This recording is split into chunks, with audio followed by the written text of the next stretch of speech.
now I'll just use my own machine so that, we can have everything. We can just share that one. So, okay. So what I'll do is now I'll keep my Visual Studio Code also open. So, I hope you got good hints and good coding things that you might want to use in your coming projects, by the way. And again, right now I'm back to my machine where there was nothing, and I just worked on the other machine. Now I'm just working over here, and I'll share this folder with you guys later on. And also, not only this, I want to actually discuss about, or I want to start our first lecture, so to speak, which is over there. If you go to your contents of the course, you will find in week 1. In week 1, you will find this week 1 file that I will again download, and that would be easier for me to handle that one then. So it should be here now. So look at that. This is the file that we'll be just covering up today, or this is the first week's contents. All right, so JS, like JavaScript basics, and we'll start that. And I have still that question in my mind. Don't worry about that. I'll discuss about that. I'll discuss some of the theory, and then people start getting bored. I'll just switch back to the, the environment. You know what I mean? But I have your question already. All right, so we are starting, and this is in week 1. You can go and find out this this PDF file over there, and you will find it. So we are talking about introduction to JavaScript programming over here. There are lots of people still remaining. We'll have this coming and going on. Okay. So JavaScript is a versatile scripting or programming language that enables the implementation of complex features on web pages. Since you studied HTML and you know how to structure the web page, you studied CSS, you know how to give style to your web page. But now there are certain complex behaviors. There are some certain behavioral aspects that actually JavaScript introduces. And again, what can be those effects? Those effects can be the purpose. First of all, what's the purpose? It allows web pages to perform dynamic actions beyond displaying static information. Now, please keep in mind, when they are using this dynamic word, they are also referring to when you click a button, the text changes. They are also saying that dynamic as well. Do you guys understand what I'm saying? But in the real sense, remember the dynamic behavior is one that is an automatic updation. But JavaScript actually plays a very important role in that part as well, both parts. JavaScript actually is a wonderful language, and I'll talk about that now. Look at that. So it allows web pages to perform dynamic actions. What is the dynamic actions? You click on the button, the text changes of a font. You click on the picture changes. Some new picture comes up, something like that. So displaying timely content updates. Now, here comes the point. If that content is coming from a database, you know that it would be a dynamic website, by the way, by all means. But if that content is something that you have written down in JavaScript by itself, it is not a dynamic content. Do you know what I mean? Again, just keep that boundary in mind. That boundary. Anyhow, creating interactive maps, animating 2D, 3D graphics on the web page, implementing scrolling video, Gbox, etc. You can do a lot of wonderful things by using JavaScript. JavaScript till this day has been most underrated language. You know why people don't take it seriously? But let me tell you an interview hack here. A lot of people will not accept you as a web developer if you don't know JavaScript. Interesting. A lot of people, if you go online and you try to find out, a lot of people would say that you claim to be a web developer and you don't know JavaScript. How is it possible? Because JavaScript has become so integral part of everything these days. And I'll talk about that, how and where it was started, how it was born, and where it is right now. You'll be blown away by looking into that advancements that JavaScript has made. Now, let's see the next one. So this is the technology stack that we are learning right now. HTML, hypertext markup structure, and gives meaning to web page content by defining paragraphs, heading, etc. You have done that one all. CSS applies styling to HTML content such as setting background colors, fonts, and layout configurations. You have done CSS a lot. I'm not asking anything about CSS. I'll come to that, by the way. JavaScript. It will add dynamic behavior to web pages, interactive and responsive user experiences. Now, what they are trying to say over here is that JavaScript will enable you to give some of the dynamic behavior of the website. By dynamic, it means also clicking on a button, changing the content, changing the pictures coming up. This also they are taking as dynamic. But anyhow, These three technologies collectively, can someone name what they are called collectively? There is a collective name for these three technologies. They are called front-end technologies. Have you heard this word front-end? We'll come to the front-end. But do you understand front-end? Front-end is what? Whatever what you see is what is the front-end. Whatever you see on the user. And HTML structure, CSS styling, JavaScript behavioral aspects. Are you guys getting that one? So if I ask you, how do you develop a website? You say we use HTML to structure out the content. We use CSS to give styling to our pages. And we use JavaScript to give some dynamic behavior to our website. So structure, style, behavior. Would you remember that? The combo. This combo is actually front-end technologies. Do you guys make sense of it? So if you are making something in HTML, Java, CSS, and JavaScript, you will say I'm creating a front-end application. Front-end application. Does that make sense? And it will come more so. So let's move forward.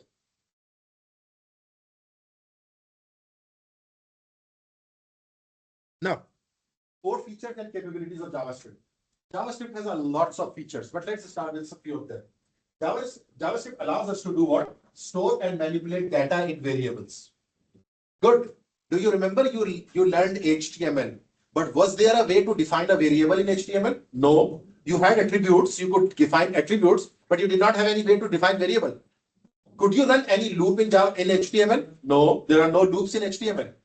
There are no if and else in our HTML. Do you know what I'm talking about? So HTML does not have all those kind of things. So who gives this feature to HTML? It's JavaScript. Primarily it's JavaScript. Now, perform operations on text and strings. You will have a lot of strings and you'll be working with your strings and you'll find out that that's quite an interesting thing. Respond to user events. It will respond to the typical user events. Update web page content dynamically. Again, web page will be coming something like that, and then ultimately that content will change. And again, that content might be changed from the database, from the server, or that content might be changed from your machine. If it is changing from your machine, again, like you are doing the client side thing or the static thing. But if the content is being dynamically updated from a server, coming from a database, you will say it's a dynamic website and it's updating the database. But on my machine, it will be JavaScript that will be doing all this for me. Make sense? JavaScript will do it. Now create interactive experiences, and we'll see that what are interactive experiences will create for us. Now, here comes the point that I want you to understand very clearly. And this is some theory, and I was just telling him, I will switch to some theory, and when I start feeling that you are starting getting bored, then I'll switch back to the coding, and you'll enjoy that. And I'll see that compiled versus interpreted code.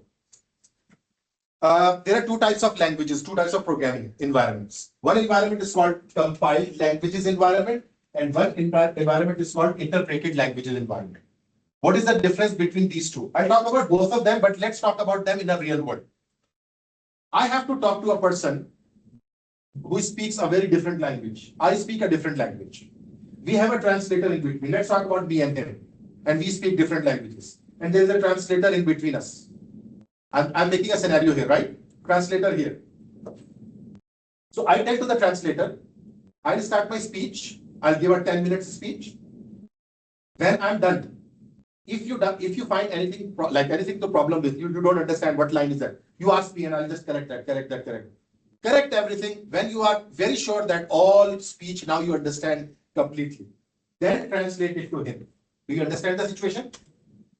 Will the translator translate anything before he is very sure that everything is perfect? No, because they've been asked that you have to first listen to me carefully, find out any errors if there, correct those errors. When everything is done, then translate it. This is scenario number one. What is scenario number two? I tell to the translator, I'll say one line. If you understand, translate that. I'll say second line, understand, translate. I'll say third line, don't understand. Okay, forget about it. Fourth line, okay, translate that one. Are you guys understanding the sequence? In first sequence, if there was some problem, he was never able to translate anything. In second sequence, I said, okay, whatever you understand, translate. Whatever you don't translate. Are you guys making sense of it? The first scenario is called compilation scenario, compiled languages. Second scenario is called interpreted languages. And it's not like that. I will show you the example. C#. Have you guys done any C# program as yet? Or just theory? You have started the theory? No problem. You will very soon do that. If you miss out one statement terminator, semicolon, you will never be able to run your program. Errors. And you will, for whole night you are sitting and you're saying, what is going on? My program is perfect. I've written down exactly the same what professor wrote, but why I'm not able to run? Next good morning, your friend calls you and said, did you place that semicolon? Oh yeah, I forgot that. Put that semicolon. You put that semicolon and code start running. You know what I mean? It's actually compiled language. C++ is a compilation based language. Do you guys make sense of it? A compiled language is one, it will never allow you to run a program if you have some problem in the code. Make sense? Interpreted language, on the other hand, is a language that says, okay, whatever I understand, I'll translate. Whatever I don't, I'll stop the output. Does that make sense to you? What do you think? HTML is an interpreted language or compiled language? I'm asking HTML. Sorry? Interpreted. If HTML you use a wrong tag, does it stop your web page to run? No, never. Browser says, okay, run your website. I won't display output this wrong tag. Yeah, are you getting that one? Okay. How about C? Let's talk about Python. Python is an interpreted language or a compiled language? Interpreted. Did you see that? There also you were getting the output of the lines. Remember, you used to get the output, and some lines there was a problem, you were not getting the output from the program. Do you remember that one? Okay, we'll discuss that. Now come to the slide, and you will understand it more better. Compiled language. Code is transformed, compiled before execution. It's compiled before execution. If there is error, remove that. Compiled language. Convert it to a machine code first. It is converted to machine code and then it just runs. Requires compilation step, often faster execution. Once everything is done, it very fast it executes. Intermediate. Code is run from top to bottom, line by line. Executed directly from the source code. Source code just runs directly. No compilation step required. There is no compilation being going on because whatever line you understand, you run that. More flexible for web development. Uses JIT, just-in-time compilation for optimization. I will give you examples as well. So HTML is an interpreted language, and you saw that. You were never asked to remove your errors before running the web page. You could always run your web page, even though there were hundreds of errors on the web page. Am I right? You will see JavaScript also interpreted language, and they have said JavaScript is an interpreted programming language. It's a very lightweight interpreted language, and it's very popular these days. Right now, if you see the comparison between the languages, you'll find always JavaScript in top 3. Somewhere you'll find top 3, top 4. JavaScript will be there always. That's why you want to learn that. Interpreted compilation allows JavaScript to be dynamic, flexible, and run directly into the browser. And that's why we can run that JavaScript into the browser. We'll run that in the browser. We'll see that. Okay. How about Python? Is it compiled or interpreted? We have seen that question. That you basically interpreted that over there. It was not asking you to write a whole program, remove all the errors, then you will run that. You could run all the statements that were executable. Is that making sense to everyone? Let's move forward, and I'll give you some interesting example after that. How a browser loads a website? That's a very important question you need to ask. The website files are typically hosted or saved on a machine called web server. Now, can someone tell me the index.html that I have created, the website that I have created, is that also hosted on a server? Just now what I have created, is that hosted on a server? Yes. Which server? Local machine, local host. Remember everyone? And that's why I want you to take. Actually, that is also hosted on a server. That's why you remember I'm saying, if you want to access my website, write 127.0.0.1/index.html. You'll get my website. Is that making sense to everyone? Okay. So usually websites are stored on a server, web server. When a user opens a browser and types in a URL, multiple steps happen. What are those steps? The browser translates the URL into an IP address using DNS. Now, you could write localhost, but ultimately that translates into 127.0.0.1. You could write google.com, which we do, but ultimately google.com is converted to 192.42.1. You know what I'm saying? So actually there is a system going on that's called DNS, domain naming system. It's just like a telephone directory. We all have mobile phones and our names is mapped with a number to our service providers. Whenever someone calls my number 1, 2, 3, 4, 5, 6, 7, 8, 9, 10, for example. So what happens? It looks that this number maps to normality and that call is transferred to me and that number is actually related to me. Does that make sense? In the same way what server does. So DNS is those domain naming system that actually takes care of the name and IP mapping. And again, when I write 127.0.0.1, it says, okay, this is a local host. This is my machine, which is the server as well. So it will just work with that. Now, the browser sends the request to web server for desired web page. The web server processes the request and retrieves the necessary files, HTML, CSS, JavaScript, images, fonts. The web server sends these files back to the user's browser. The browser renders the web page, displaying to the user additional resources. For example, images script may be requested and load it as needed. Look at this picture. This is user www.abc.com/browse. DNS says, okay, you are looking for abc.com. abc.com has this address 2.69.58.5.193. Does that make sense? Okay. I get the address. I go to this one. Okay, I want this website. This website is accessed and the data comes up, HTML, CSS, and JavaScript comes to my system, and I can see that website. Does that make sense? Now, how many of you know what is 404? Error code. Wonderful. Everyone knows. How many of you know what is 501? No. How many of you know what is 301? No. How many of you know what is 200? No. How many of you know what is 1? Now let's talk about that. When we access something on the web, actually when we request something, in response we get some code. That code tells me whether the resource was successfully received or not. Now listen, I'm telling you and then I'll show you practically. When we get website successfully, actually the code comes is 200. We never look at that. When the website is not found, we get 404. Is that right?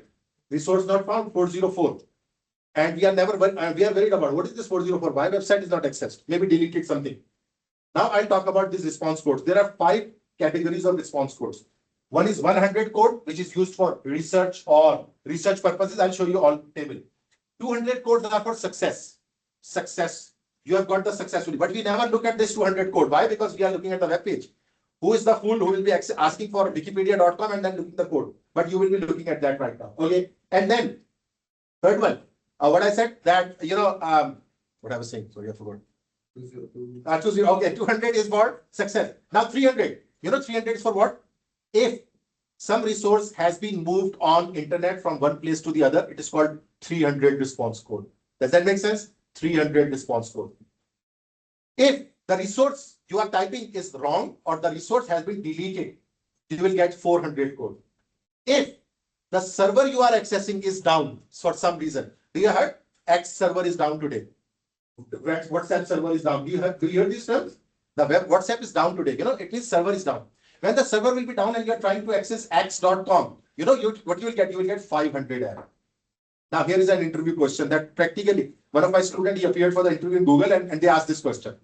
That someone is accessing the resources and they are getting 500 error. And he studied all the web development by the way. But we never really worried about what's going on. It's the nitty-gritty inside details what's happening. Actually, what code comes. So that they ask him that someone is getting 500 error, what's wrong? What is wrong there? So the answer is that actually their server is down. Server has some problem. If they say they are getting the error of 400, you will say resource is not correct or maybe deleted from the server. Or maybe I'm mistyping the resource address. Are you guys getting that one? Server is working fine, resource is not good. Then they say if they are getting 300 error, you will say, okay, the resource that they are looking for has been moved to some other location. And up to so on. Are you guys getting that one? Do you want to see that practically happening? You would really love that. Now come back here, all of you, and I will show you practically these resource response codes, and you would really love them. Now let's come here and open your command prompt. Open your command prompt.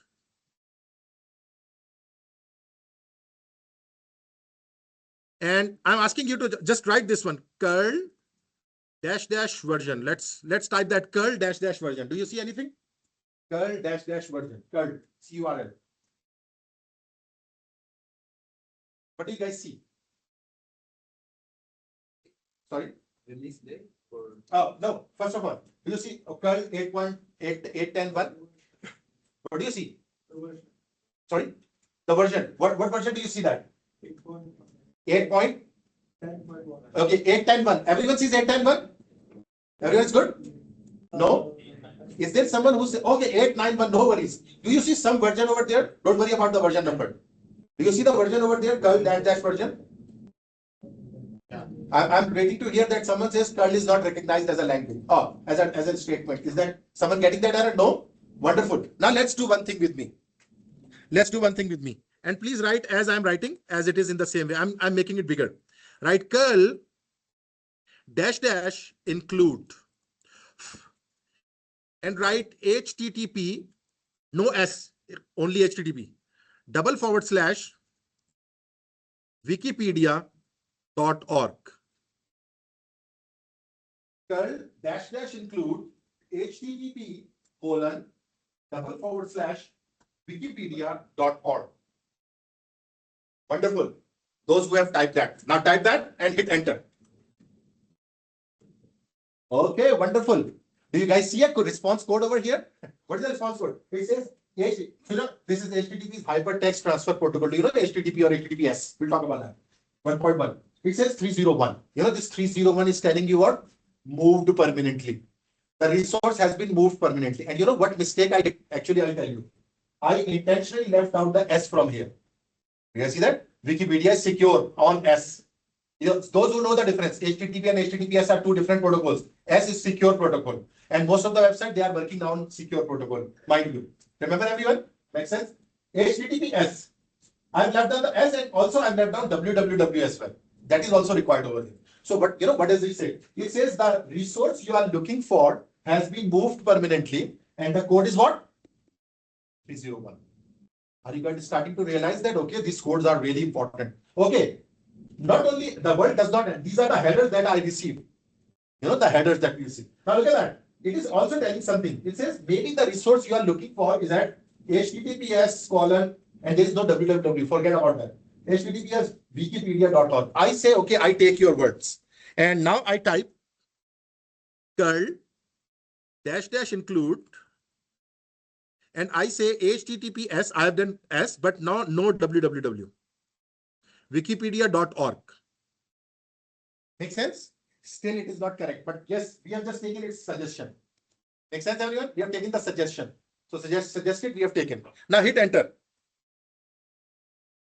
Okay, you get something very big, but let's see. Do you see that still the code is same 301? It says still you are making some bad mistake. Looks like still resource, even though it's suggested by itself, but it does not know that what you are looking for. So it says that looks like something wrong. Looks like you are looking for something like this. You see that? HTTPS, www. But before that, before going to that, listen. I want you to see something because you guys have done. In this response, I got 301, which I can know, moved permanently. It has been moved. Also, it has sent me some HTML. Do you guys see some HTML at the bottom? Look at that. Now, you guys have done your web development course. Do you understand what this HTML is doing? It is doing what? HTML head title 301 move permanently. In title, it will appear 301 move permanently. Make sense? Okay. After that, head close, body start H1 move permanently. The document has moved ahref http. You see that www.com here, and this is actually an HTML that it has provided. You know what we are doing actually right now. Now let me disclose you. We are trying to access internet by using DOS mode, which was the way to do before we had our browsers. And when our browsers were born, what is the date of birth of our browsers? Anyone? When the browsers were born? They are 19 something. Wonderful. Yeah. Oh, it's a very good statement. 1901. 1901. Because 1901 to 1999, everything is 19 something. Anyway. What was the date of birth of browser? Anyone? Sorry? 96. Wonderful. Anyone else? It was early 90s, 91, 92. Browsers were born. Before browsers, people used to access internet like this. Think about the situation. How you feel pity about those people who used to access internet like this. You know what I mean? So now listen. Another question. Who developed this web, World Wide Web? World Wide Web. www. Who is the inventor of the World Wide Web? Wonderful. Here is the answer and I'm happy. Tim Berners-Lee is his name. Tim Berners-Lee is his name. He's still alive, working on the next generation of the web. He was the inventor of World Wide Web. These browsers, this HTML, do you see it these days? Is his invention. And he's there. You should appreciate. We'll talk about that separately. There's a lot of interest. But you see that response came and it says move permanent. I can copy this code, paste it in my Visual Studio Code. This will become a web page. Is that right? So actually it has sent me a web page. So I'm accessing my web page by using DOS mode. Remember, we hate to see this screen, but we are doing something cool because it's now. Let's take its suggestion and let's do something else. I come here and I say curl -- include https www wikipedia.org. I've written down now exactly the right address, right? Everything right. Now look at that. I wanted to focus on something. Now your prompt will be crowded because you know what we are going to do? Wikipedia is about to open in your DOS board. So hit enter. Hit enter. Hit enter and look at your prompt now. Oh, what happened? Include spelling is wrong. Sorry. Include spelling is wrong for me. Include. Now see that. Look at that. My DOS is flooded with that information. And you know what is this flood? What is this flood? This is wikipedia.org. So Wikipedia in DOS mode. Did you ever think about it accessing a website on the DOS mode? We are accessing a website on the yeah.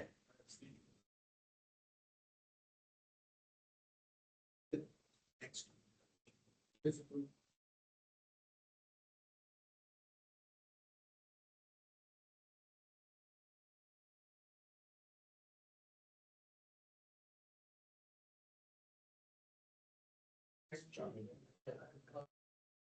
I don't know what's maybe we could just Google this just try to Google that and maybe find out. I don't know what's this there. Okay, now I don't want you to be impressed with looking at the Wikipedia. I want you to be impressed with the response code because I want to teach you response code, not the Wikipedia page. Go on the very top of this request. Go to the very top of this request and look at that. Not here. Did you find the useful thing? What is the code here? 200. Are you guys understanding that one? Yes. Should I hope that everyone from you will remember now onward? These codes are very important. They actually, so 200 means what? Success. You have successfully received the data. And you know, actually after that, everything that is followed is the Wikipedia page. We hate to see this page here, but you know, this is a page over here. Make sense, everyone? So did you understand these response codes? Listen, I'm just summarizing that. Whenever we access something, we request something on the internet, we get some response codes. Through response codes, we know that whether our request was successful or it was unsuccessful. Now, most of us had only seen 404 till this date. So we knew that, okay, if something is not found, 404. Now, I'll show you all the response codes here. And you should be happy to see those response codes. Look at that. If I come here, no, you don't need. You don't need. I was expecting this question. You don't need to memorize that, but you need to memorize this, at least this table. Look at that. Informational or research experience, responses 100 to 199. We really hardly see that. But anyhow, successful responses 200 to 299. Redirection message 300 to 399. Client error. Look at that. Client error message. Do you get it? Yes. I told you our interview question. Client error responses. So whether maybe resource has been deleted or mistyped or something. So client is making a mistake. So if someone asks you an interview, if someone is getting 400, it means either they are mistyping the resource or resource has been deleted, not moved, deleted. Now, number 5, server error responses. And by the way, when you will go in their details, don't need to remember them. But can you remember just the headings 1, 2, 3, 4? But if you go down deep, you will find very interesting stuff about this. Let's go down deep into 200 resource. Let's go here and look at that. Look at that. I want to tell you, 200 is for okay for everything. Don't worry about this get head and everything. 201. When we successfully create something on web page, we get the response of 201. You guys getting that one? How would we request or create something? I'll talk about that, don't worry. But right to understand, okay, if we successfully create something on web, we get 201. Is that a good, useful information to read? Look at that. Let's move forward. 202 accepted. Something has been accepted. 203 non-authoritative information, whatever. 204 no content. 205 reset, etc., etc., etc. Are you guys convinced that you should study these as well? They're very important. And again, these are the questions that really pinch you when you appear for the interview. You say that I've done a lot of web development, and they will just ask you, okay, what is the response code for movement of the resource? And you don't know. Why? Because you've never bothered to go and study that one. Is that a good thing to know? Yes. Response codes. Right now, let's move back to our slides. Here, I would like to talk about something else as well. And again, I think I did not talk about that yesterday, but I would like to talk about that over here. I was telling you, Google.com. Let's go to Google.com. Now, now listen to this. Now look at that. https://www.google.com. Do you see that this is a URL? And we have talked about URL enough. I'm just talking about something interesting here. This HTTPS, it actually tells us the protocol through which communication is happening. Hypertext Transfer Protocol Secure. Make sense, everyone? You know HTTP or HTTPS through which secure protocol happens. Number one. What is this? www World Wide Web. And what is this? Google.com. Do you know what is this Google.com? It's the domain name. It is what? Domain name.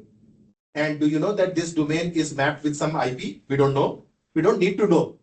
Browser has this, we have just left that on browser. But do you know this Google.com will be mapped to some IP over there? Is that making sense? Okay. Next. After that, there is nothing. But do you remember we said that there is something called a port should come. So what is the port over here? And I told you that there are certain ports which are occupied for particular purposes. So one of the port that is occupied for the purposes is, someone tell me? 443, wonderful. 443.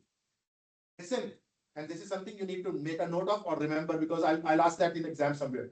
If HTTPS communication is happening, it will always happen at 443 port number.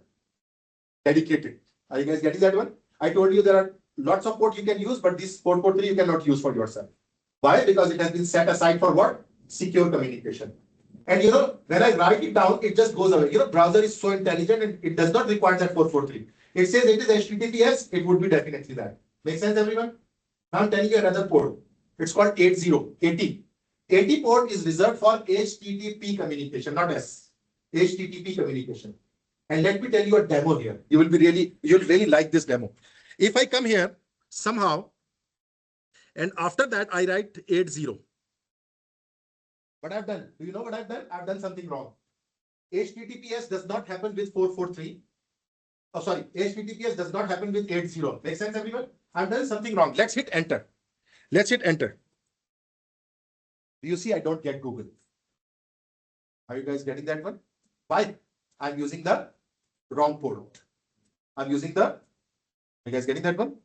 So are you convinced that port plays a because and it has not been removed because browser says what the heck you are doing because it's not the right port that you're using. You should use 443 if you want. And when I write 443, it just removes and it says, okay, I know. I know 443, don't worry. But what is this 80? And that's why I don't see the Google here. Are you guys getting that one? Now, another very important thing. Now, it means that I'm making something wrong. And if I come here and I remove that and I put 443, I get Google back.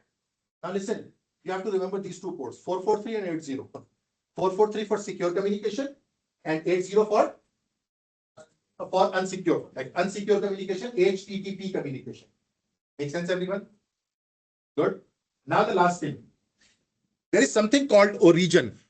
And I'll tell you what is that origin. Listen, protocol plus domain name plus port number. These three things combine together to make something which is called origin. O-R-I-G-I-N. Origin, origin. And why origin is used? Whenever someone wants to make a false transaction. Do you see that whenever you get an email from, TD Bank or CIBC Bank, they will try to hack you or they try to get into into your account. They will send you some emails, imitating that we are from CIBC, we are from TD or something like that. You know what I mean? So on the website, you just go check these three things, whether the protocol is correct, whether the domain name is correct, and if port is there, whether the port is there. These three combine together to make web secure in a way. Origin is something that plays important role in the security of the web pages. This is something that maybe someone will never tell you, but you understand what I'm saying? Origin is what? Protocol, domain name, and what? Port number. Just remember, protocol, domain, and port number. They combine together to make an origin, and origin plays an important role in the security of the web development. We consider anything trusted if these three things are correct. Do you see TD Bank? If they will be sending, hacker is sending you, the TD Bank URL will be a little bit manipulated something. And you have to just carefully look into that before getting into that one. A lot of people get trapped of this one and they just lose a lot of money. Have you seen that? Have you listened about that one? A lot of fraud happening these days. Daily you will get a phone call. Daily you will get a message on your mobile phone that CIBC your account has been hacked. And I'm so rich person, I have so many accounts. So daily I get one message that your so and so account has been closed. So anyhow, so do you guys understand, everyone? Last but not least, that you will really enjoy is something called query string. I'll talk about that. So again, 443, just leave that. Now see here. If I come here and I write cats, just write cats here and hit enter. You will see some nice cats. Look at that, cats. I just written down cats. I want you to focus on something. Look at my URL. It is all crowded, but I'll tell you something. If I just remove everything from here onward, rather, I've removed everything. Do you see something like over here? Look at that. Search question mark Q is equal to cats. Search question mark Q is equal to cats. Whenever something in URL starts with a question mark, it is called query string. It's called what? I'll stop and I'll ask a question. Did you guys use forms in your HTML when you were working HTML? Yes. Did you use forms? Yes. And do you remember that you used two methods over there, get and post? Yeah. Two methods I'm talking about. When you send some data by using get method, do you know that comes in URL? That is your query string. Do you remember? Question mark nm is equal to domain, fnm is equal to a thing, and % will come. Do you guys remember? Query string is a string that provides some extra useful information with your URL. Is that a useful thing to know? I'll tell you example and you should be blown away. Now, can you all do something with me? Come here and open wikipedia.org. Let's open wikipedia.org. And in Wikipedia, just go to English, for example, or you can directly do that and write JavaScript here. You know, you can do anything. Just write JavaScript. In Wikipedia, open JavaScript. Something really mind-blowing for all of you. Now, life is very simple. I see Wikipedia page where I have JavaScript article over here. Make sense, everyone? I'm about to do a magic here. Now come here and let's do something. Go over here and write question mark. Write use skin equal to modern. Use skin equal to modern and hit enter. And look at the magic. Use skin equal to modern. Do you see that? You know what we have done? We are saying open Wikipedia with my skin. I have selected this theme, modern theme. There are lots of options. You can check history. Who has made changes to this article? Last, all history can come. I don't know a lot of switches, but do you understand this power of question mark? It's called query string. That actually with your URL, you send some extra information to the others. Does that make sense to everyone? Yeah. Can we use skin and kind of? You'll have to Google and find out what are the options for the skin. I know that you are asking which skin you are asking for. So, you know, I don't actually know. I just remember one of them modern and they're classic or they're some. Can we apply use skin modern to any website? Oh, yeah, sure. Any website, you can just go there and just apply that one. So these are the parameters that we just provide that. Okay. Is that good? Is that something interesting by the way? Or it's boring? It's all very interesting. You see that we have changed that, and we can just do a lot of other things as well with this one. Okay, let's go. Okay, we are back here. Look at that. Now here comes the concept that you guys should know. Now listen, everyone. Server side versus client side. Front end versus back end. I told you this combo of HTML, CSS, and JavaScript that actually makes a combo of front end. Do you remember that?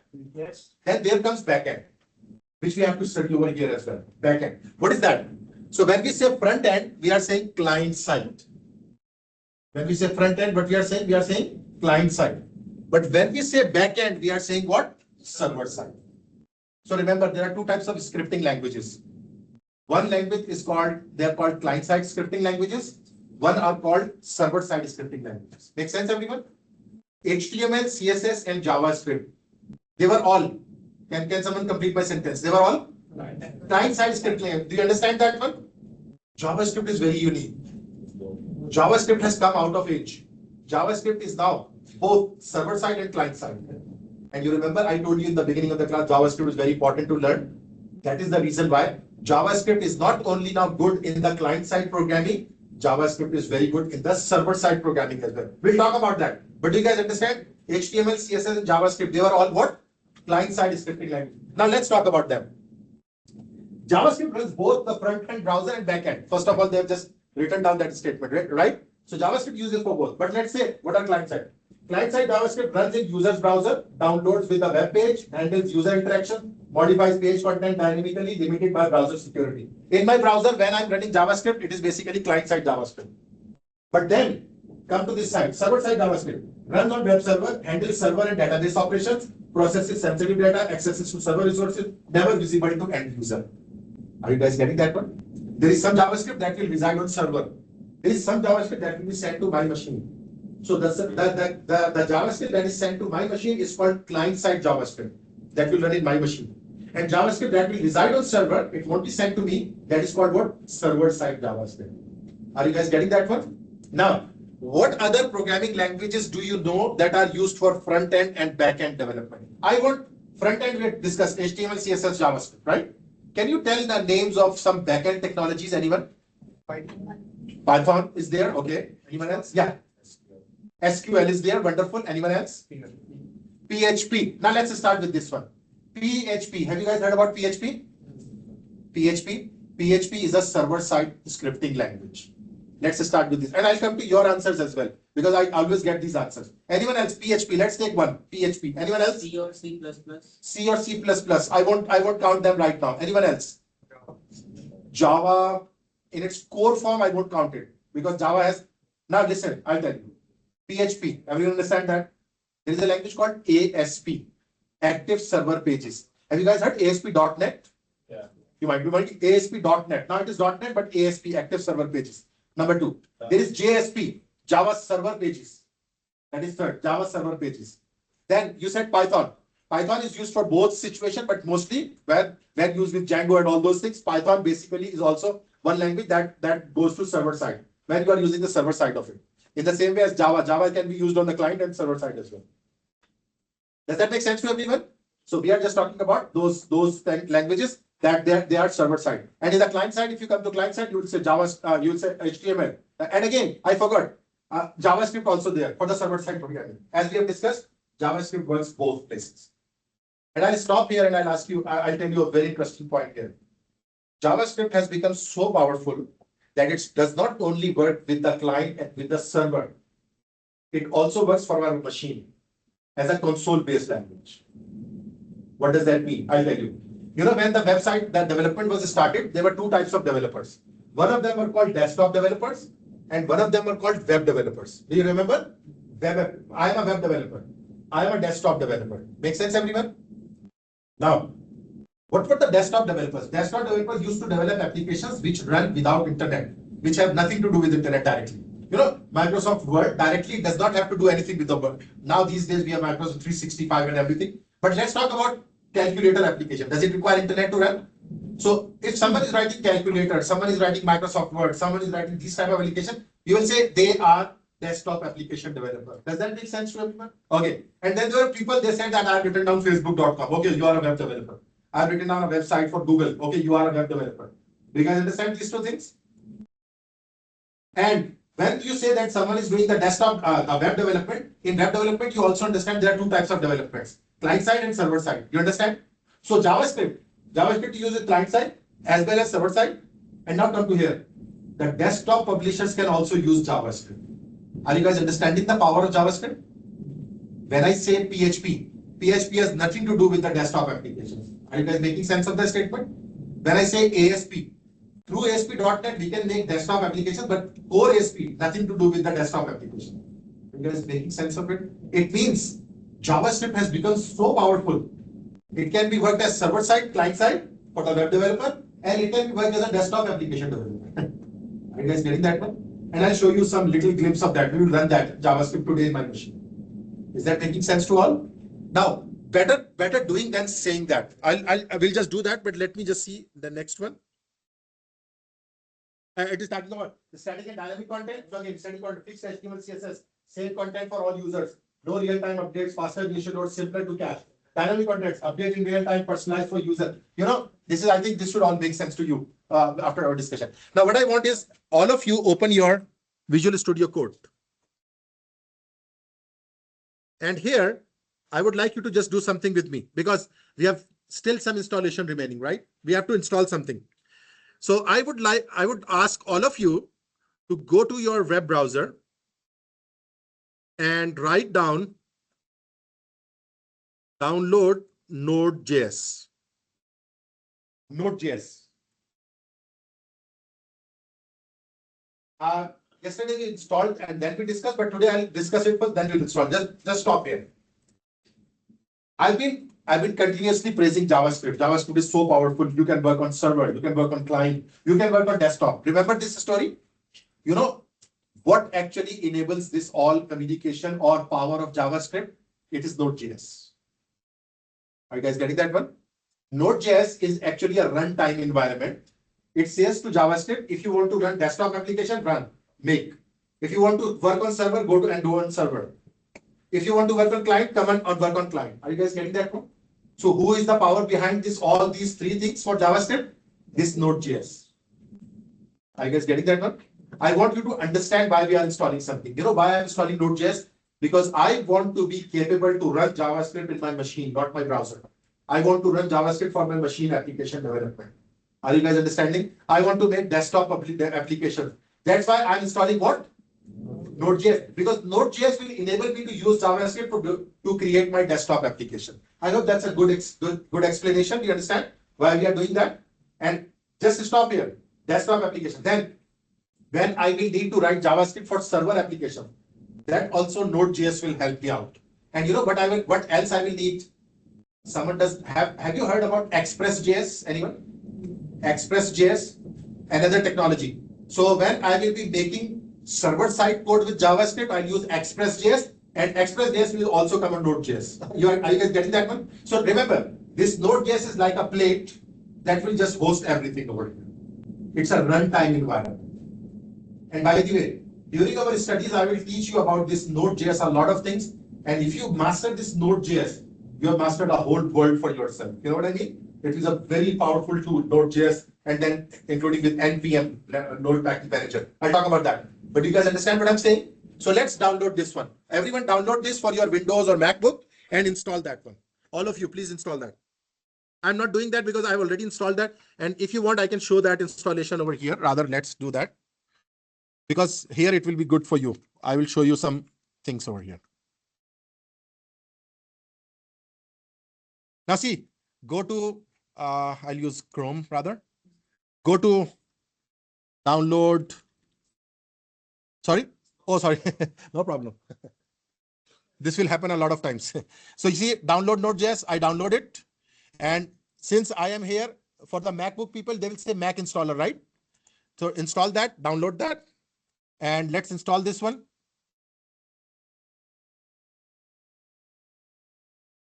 So I'm just installing that one. And please don't read the agreement. Never read the agreement.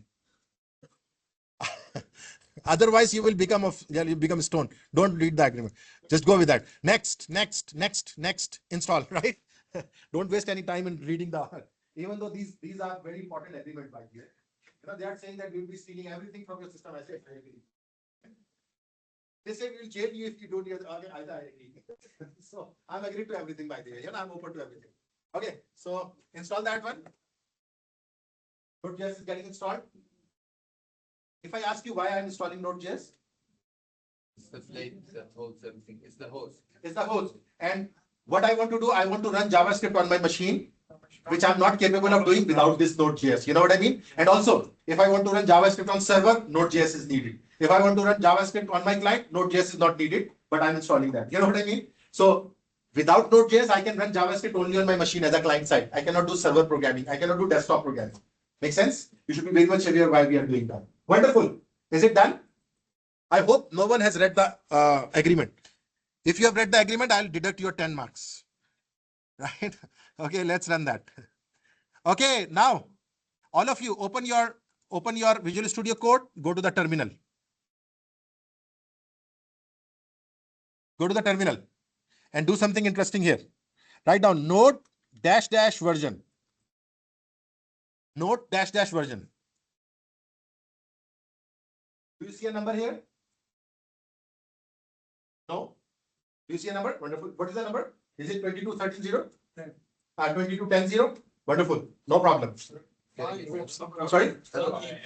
Error. Now I was waiting for the error. That's why I said I was waiting for the error.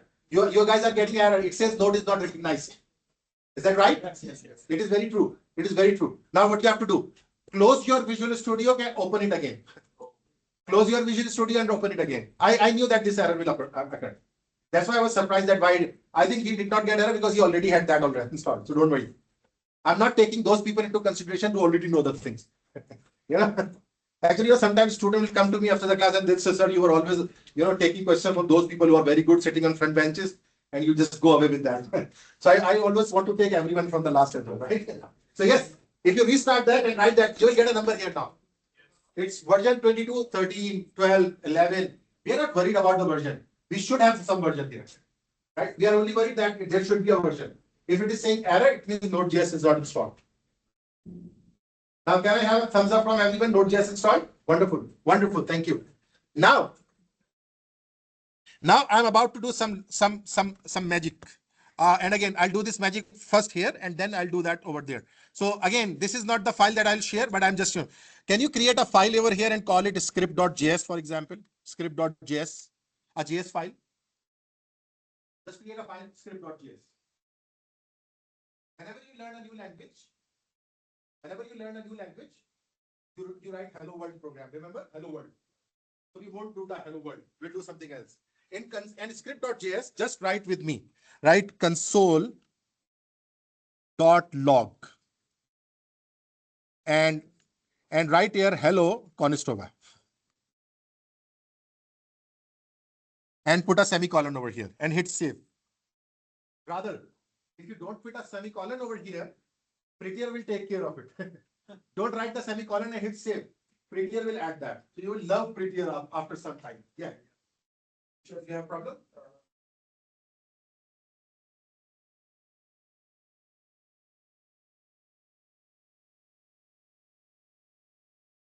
I could do that. So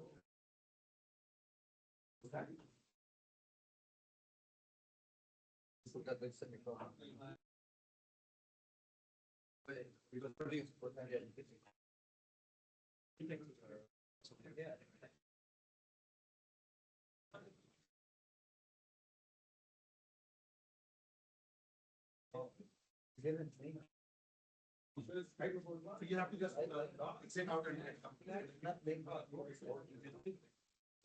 all right. How many people have again successfully written down hello Conestoga program? This is our first JavaScript program. Wonderful. You have written it down. What I know is that, yeah, so you have a question, someone is raising hand. Yeah. Is a problem?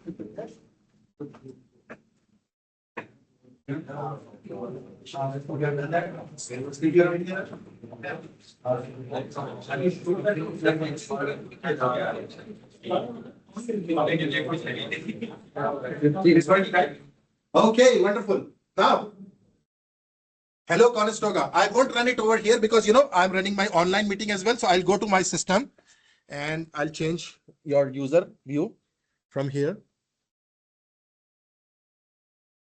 Now look at that. I don't know whether meeting is still continuing or not. Yeah, it's continuing. Wonderful. So now see here, what I'll do, this is for week 1. And I will always prefer to have a folder here of scripts, remember. And it's something that I really like to have. And again, I'll create a script.js. The same file that you have created, you can put that in a folder. And here, what we have written down console.log and hello Conestoga. I hit save and it just, shows me. So see here. Hello Conestoga. Now, how can I run this file? Listen, I can run this file by using 3 ways. First of all, I want to run this file in my machine, not web. Are you guys understanding? For desktop application, for desktop. So to run that, look at the steps. Very simple steps. Once you are familiar, you will be very good. Look at the steps. First of all, open your terminal. Just give me a second.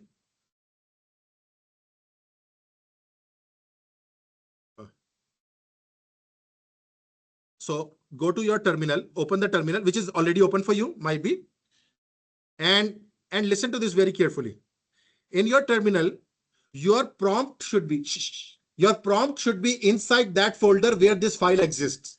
Now tell me, does this script.js reside on my week1 folder or inside scripts folder? Inside script folder. And I can check that. If you write dir, and those who are on Mac, they will write ls. So do you see that I don't have the script right now? Scripts folder is there rather. Do you see that? I have a scripts folder. Now, step 1, I'll say cd scripts. Now, do you see my prompt is inside now? Inside my script folder. Everyone understand that? I want everyone. Do you see that? I'm inside scripts now. You can see there, right? Scripts. Now, if I check dir here, look at that. Do you see the script.js is there? Yes, it is there. I want to run that. Now see, I will write node script.js. Node script.js. Just write this node script.js and hit enter. Hit enter. You know what has happened?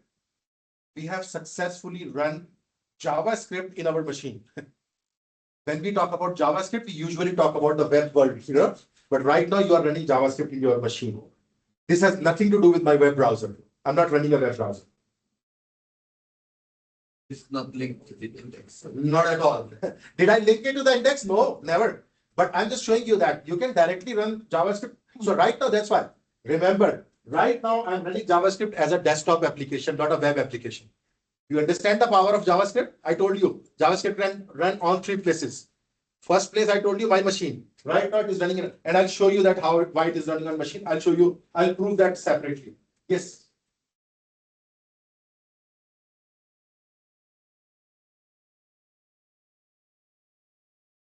Why? Because it might not have anyone who yeah, here. Look at it's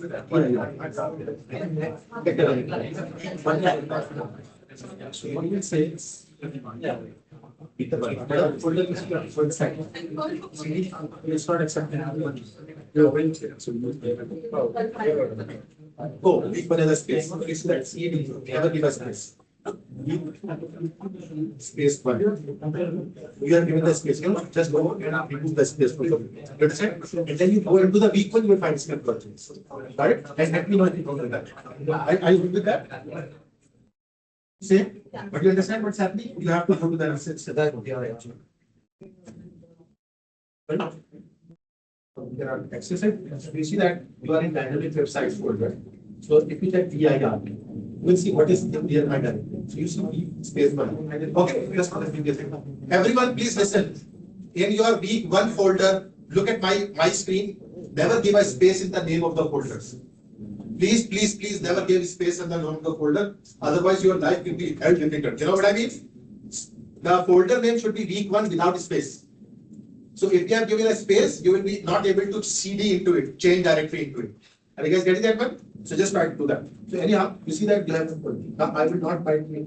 There is a way to access the space as well, but if you see that you might not access that, right? So just go there and delete it. I will send out details.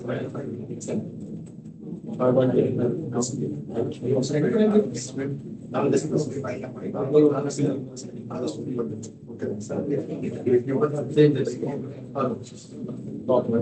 no, the file. Yes, this record. Oh, here you go.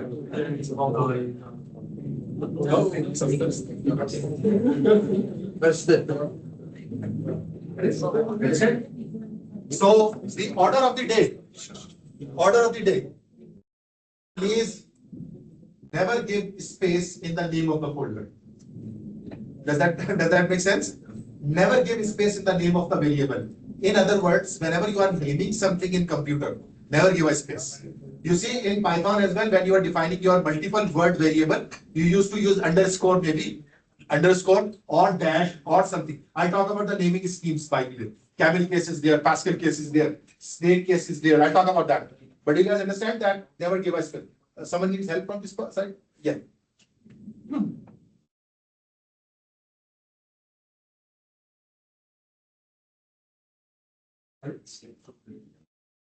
You don't get it? I'm gonna get the other. Oh, you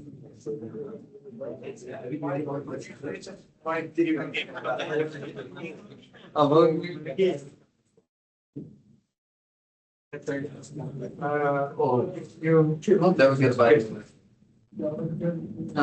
Don't need to. It's more convenient. Yeah, it's okay. Upgrades is for everything. Right? Oh, upgrades get installed. We passed the last one. That's the one that's easy. Based on the data, people talk. Yeah,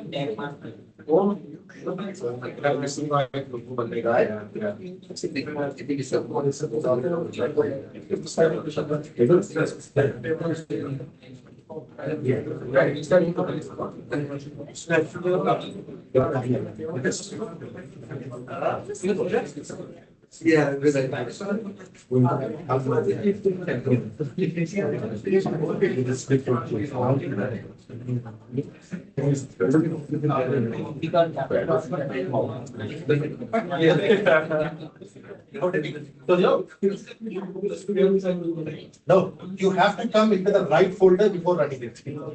Listen, excuse me. I'm giving an example. If I listen to this one, if I'm standing at the main gate of Conestoga and I say I have to take section 1's class, will that be possible there? Someone will say you have to go second floor. On second floor, go to 2B04, whatever is the number of this room. Go to this room. When you are inside that room, you can take the class. How fool I would look like standing at the gate and saying, do your web development. You know what I mean? So now, this cursor, your cursor is at C drive, and you want to run node script.js. Script.js is not there. Like I am standing on the gate.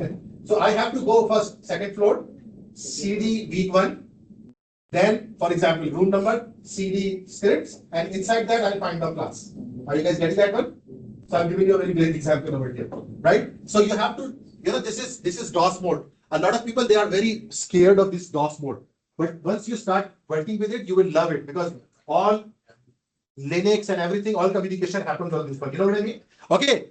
Last but not least, this is the JavaScript that we are running here.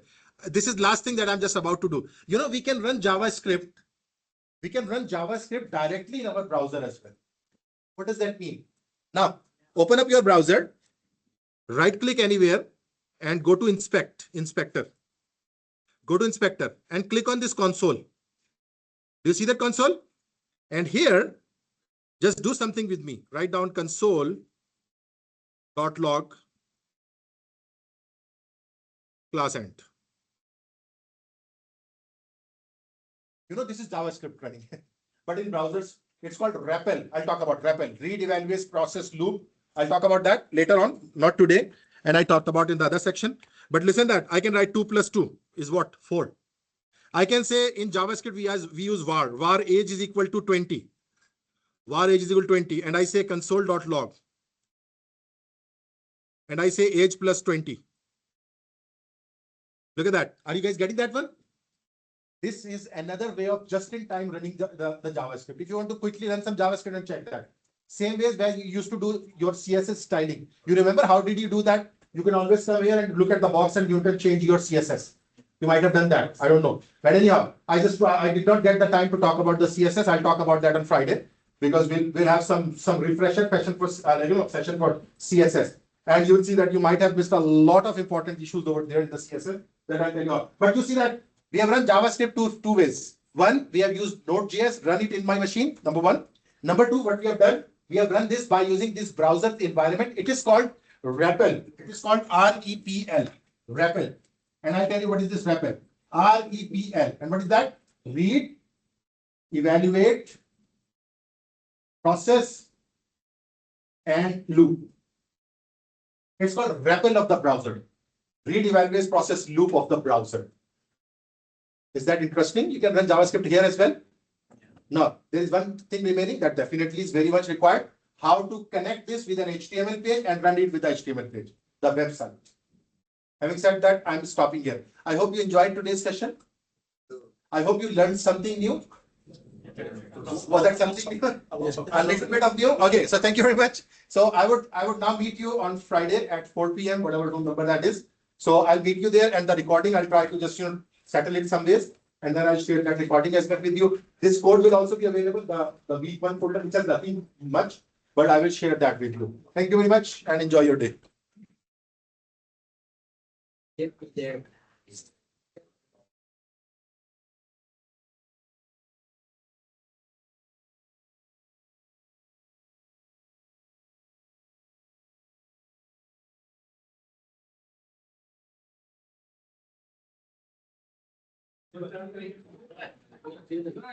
Excuse me. We actually working.